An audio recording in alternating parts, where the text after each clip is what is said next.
على العموم اخوتي، مرحبا بكم معايا في الفيديو ديال اليوم من ملعب ابن بطوطة او ملعب طنجة الكبير. من هذا الجانب هذا مخصص او الذي انطلقت فيه اشغال التغليف. اتمنى فيديو اليوم ان ينال رضاكم، لا تنسونا من دعمكم ومن تشجيعاتكم، وايضا بتعليقكم المحفزة واشتراكاتكم الدائمة. شكرا لكم ومرحبا بكم في قناتي وبيتي الصغير الذي هو بيتكم.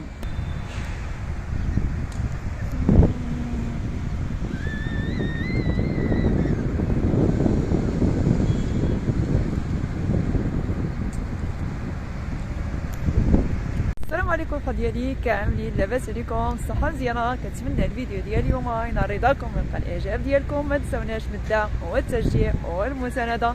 مرحبا بكم معايا مره اخرى ملعب ابن بطوطة او ملعب طنجة الكبير. كما كنتمنى دائما، اتمنى ان اكون ضيفه خفيفه على قلوب المشاهدين والمشاهدات، ضيفه مرحب بها اينما حللت وارتحلت. شكرا لكم مره اخرى على الدعم على التشجيع المساندة وعلى التعليق ديالكم المحفزة.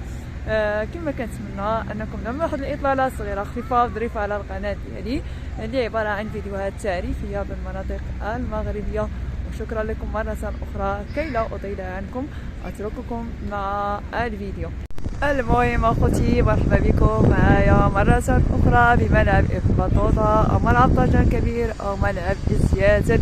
كما كتلاحظوا معايا وكتشوفوا معايا في الفيديو الامال فين وصلت، ودائما بطبيعه الحال في تقدم، وبطبيعه الحال مازال التغليف ديال تركيب ديال الشبابيك مستمر، ولا زالت الاعمال مضاعفه من اجل الانهاء في اقرب وقت. كما كتشوفوا معايا اخوتي، بالنسبه للاول تم الانهاء منه، والثاني كما كتلاحظوا يعني بشكل مباشر تركيب الأعمدة الحديدية من أجل الإنهاء من هذا الشباك.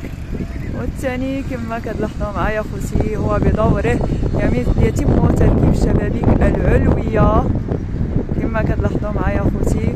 وبالنسبة للثالث تم تركيب الشبابيك السفلية، وفقط يعني تم وضع الشبابيك العمودية، يعني كاينه تركيب عمودي وكاينه افقي. وهذا اخوتي هو الملعب ديال ابن بطوطة كما كتلاحظوا معايا اخوتي، وهذا هو المحيط الخارجي. كنتمنى الفيديو ديال اليوم ينال الرضا ديالكم ويلقى الاعجاب ديالكم. كما كتلاحظوا ايضا ان الجو يعني غائم نظرا يعني بتوقعات تساقط ديال الامطار ان شاء الله. وايضا يعني الجو كما كتلاحظوا معايا هو جو خريفي، يعني في نفس النهار كتلقى البرد وكتلقى الصيف وكتلقى الشتاء. على العموم اخوتي، الخير فيما اختاره الله، والحمد لله يعني وجعلنا من الماء كل شيء حي، ويعني الانسان يعني محتاج الماء ضروري من الماء. المهم اخوتي، الموضوع ديالنا هو الاعمال يعني في الملعب ديال ابن بطوطة. كما كتلاحظوا معايا اخوتي لا زالت الاعمال مستمره، ولا زالت يعني التكاتف في العمل والاجتهاد من اجل الاتمام في اقرب وقت. ولا لاحظت يعني في اليومين يعني تم التسريع من اجل الانهاء لاستقبال الكره ولاستقبال المباراه الدوليه بطبيعه الحال. بالنسبه للماتريال هادو هما اللي كيستعملوهم الفوق اخوتي. صراحه الجو مزيون، الجو مزيون. هادوك هما اللي كيستعملوه. بالنسبه هادو كيكونوا في الجناب، هادوك هما اللي كيفيكسيوهم من الاول عاد كيعملوا الاعمده الاخرى.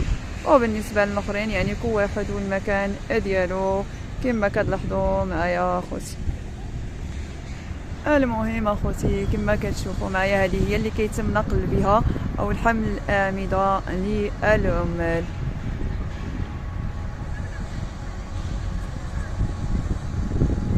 على العموم اخوتي هذا هو ملعب ابن بطوطة او ملعب طنجة الكبير. بالنسبه اخوتي عفوا التغليف الخارجي، عفوا اخطاء لغويه. على العموم كما تلاحظون معي اخواني اخواتي لا زالت الاعمال مستمره في التقدم. كما تلاحظون بالنسبه للغلاف الخارجي يتم التزيين ديالو او واضح واحد الخطوط كما تلاحظون، يعني خطوط متوازية، يعني جميع الخطوط متوازية مع بعضها البعض، من أجل الحصول على واحد الصورة اللي هي جميلة، وإعطاء أو إدخال واحد لمسات يدوية. كما تلاحظون معي إخواني أخواتي، دائما الأعمال في تقدم مستمر، ودائما العمال يبذلون ما بوسعهم وما بجهدهم من أجل الحصول على ملعب في أحسن صورة وأحسن حلة. أولا قبل كل شيء تحية رياضية للجمهور الرياضي أينما حللتم وارتحلتم، شكرا لكم على الدعم وعلى المساندة، ودائما أتمنى فيديوهاتي أن يلقوا إعجابكم وينالوا رضاكم. لاحظوا معي إخواني طريقة رفع يعني ديك الأعمدة الحديدية اللي خفيفة الوزن بطبيعة الحال، يتم حملها معهم في هذه الرافعة كما تلاحظون معي من أجل إيصالها، وأيضا طريقة يعني وضعها وتثبيتها في المكان المخصص له. وكما سبق وقلت في إحدى الفيديوهات أن هذه المواد يتم استعمالها حسب يعني مواقع ديالها ومراكزها يعني المحددة بطبيعة الحال. يعني طريقة عمل دقيقة، وأيضا تتطلب الجهد وأيضا الصبر.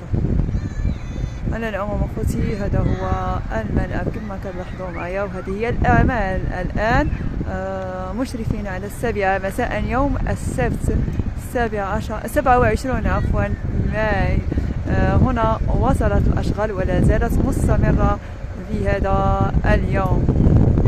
وبالنسبة أخوتي الأعمدة الحديدية ثقيلة الوزن بطبيعة الحال يستعملون هذه الرافعة من أجل تسهيل العملية ومن أجل التسهيل وأيضا إراحة العمال. هذه هي طريقة ديال الحمل وأيضا طريقة ديال التركيب. دائما يعني هناك مهام أو لا يعني مهمات يعني تكون صعبة ودقيقة، وأيضا تتطلب الجهد وتتطلب يعني التركيز أكثر وأكثر. كما كتلاحظوا معايا خوتي يعني حتى شي حاجة ما سهلة، ضروري من الصبر. المهم اخوتي هذه هي الطريقة ديال التركيب كما كتشاهدوا معايا.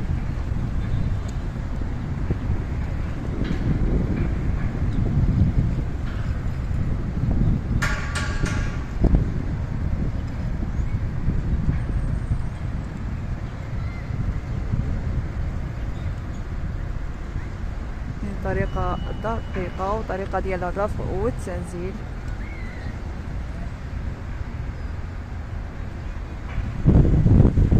مرحبا بكم معنا اخوتي في الفيديو ديال اليوم. كنتمنى يكون ظريف خفيف على القلوب ديالكم ونال الرضا ديالكم. ما تنساوناش من الدعم والتشجيع والمساندة